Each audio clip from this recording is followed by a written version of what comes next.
principios de la Primera Guerra Mundial, a los periodistas británicos se les prohibió reportar la situación real del frente de guerra. El gobierno de aquel entonces intentaba controlar toda información que sus ciudadanos leyeran sobre las batallas y el estado del ejército. Temerosos de que la verdad pudiera generar miedo, crítica o duda entre los súbditos de la reina, funcionarios británicos como Lord Kitchener, el secretario de Estado para la guerra y cuyo rostro aparecía en todos los carteles de reclutamiento inglés, abiertamente consideraba a los periodistas como una fuerza subversiva que amenazaba con destruir la moral británica, optando por crear su propia oficina de prensa, dedicada a censurar reportajes provenientes del frente y mostrar al público solo cierta información. Las autoridades británicas también amenazaron y arrestaron a corresponsales como Philip Gish y Basil Clark. Ellos son ejemplo de aquellos valientes que se atrevían a reportar las grandes bajas del Reino Unido en esta contienda.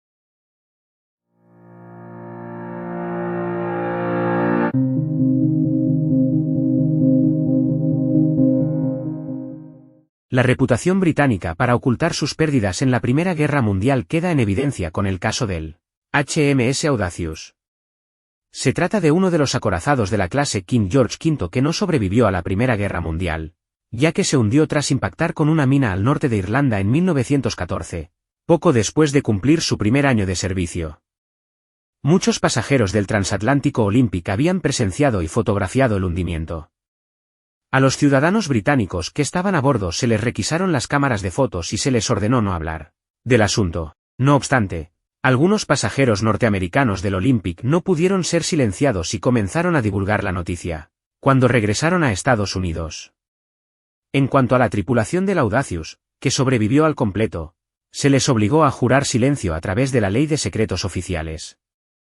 La Royal Navy intentó a toda costa mantener en secreto esta gran pérdida.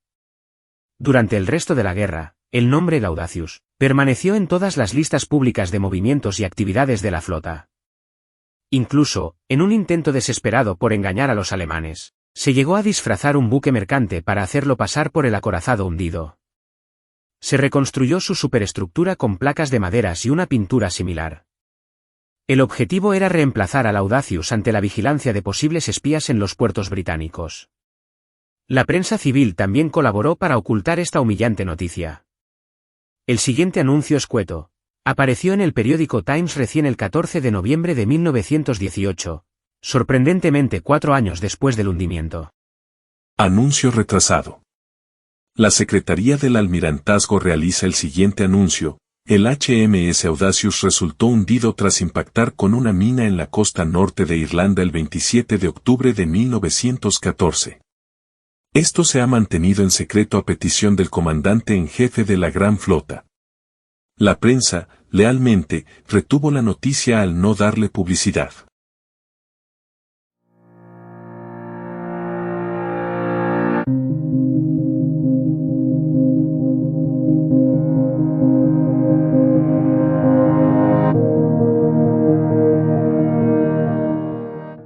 El acorazado HMS Barham fue hundido tras el impacto de 3 torpedos el 24 de noviembre de 1941, en pleno desarrollo de la Segunda Guerra Mundial. El atacante fue el submarino alemán U-331 que lo interceptó en el mar Mediterráneo, frente a las costas de Egipto.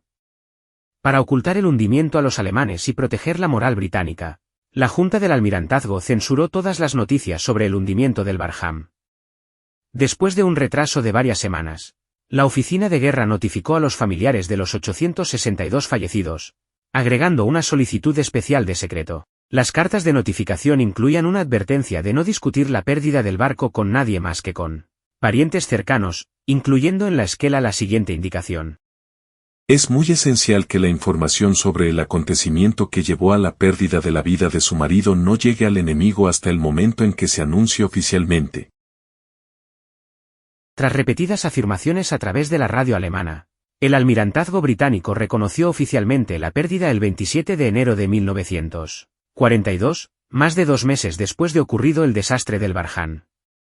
Un miembro de la Royal Navy expresó al respecto: estaba claro en ese momento que el enemigo no sabía que había sido hundido, y era importante tomar ciertas disposiciones antes de que se hiciera pública la pérdida de este barco.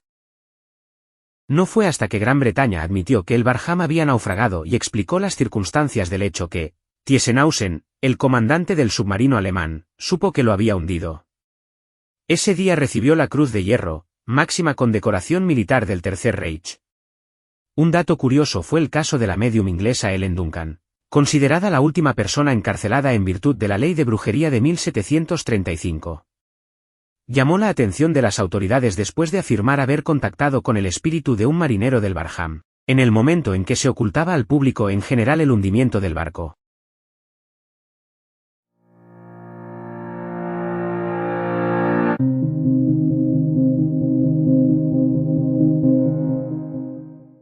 Es el turno de un portaaviones. El HMS Dashe tuvo un origen como buque mercante pero fue transformado en Estados Unidos y asignado a la Royal Navy. Durante el transcurso de la Segunda Guerra Mundial, mientras se hallaba en las proximidades del río Clyde, en Escocia, el portaaviones Dasher sufrió una gran explosión que provocó su hundimiento. Las causas de este evento ocurrido el 27 de marzo de 1943 no están claras.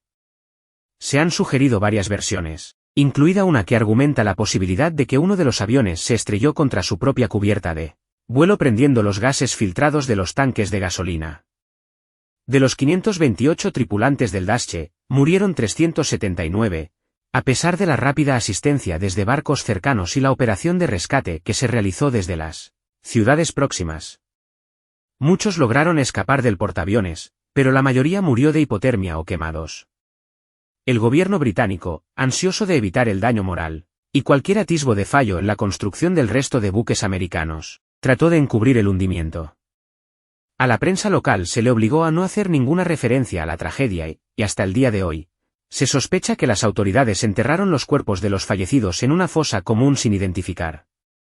Documentos oficiales en los archivos nacionales muestran que muchos cuerpos fueron arrastrados a la costa durante más de una semana después del desastre.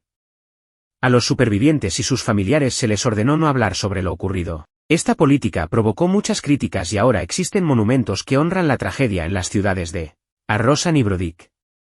Sin embargo, llama la atención que los restos del buque fueron declarados como sitio controlado por la Ley de Protección de Restos Militares. Eso quiere decir que nadie puede bucear o explorarlos sin permiso gubernamental. Incluso el almirante Alan West, quien fuera comandante de la fragata Ardent durante la Guerra de Malvinas, considera que quedan preguntas sin respuesta y que aún en la actualidad, 80 años después del hundimiento, no se ha contado la historia completa sobre el Dasher. El mismo jefe británico expresó en una entrevista que un barco tan grande como este, con una tripulación enorme, se hunda en aguas cerradas cerca de la costa, que haya tan pocos cuerpos que realmente fueron enterrados juntos en un cementerio de Escocia. Tengo reales sospechas de que no hemos visto toda la verdad sobre lo que sucedió con esos cuerpos.